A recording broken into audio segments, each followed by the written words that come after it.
Let me show you how you use this one-click auto.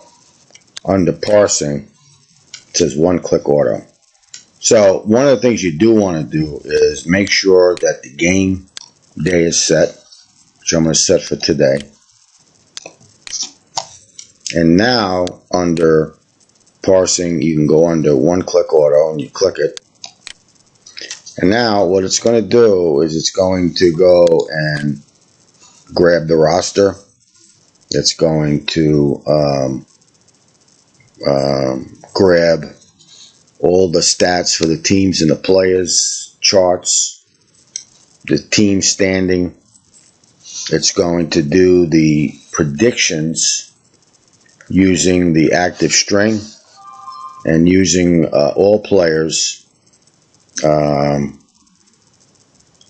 and utilizing the auto weights. It's going to generate a report.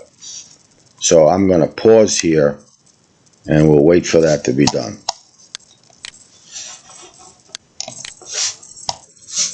And here you can see the one-click auto is complete and it's generating a report. Okay, that's one-click auto.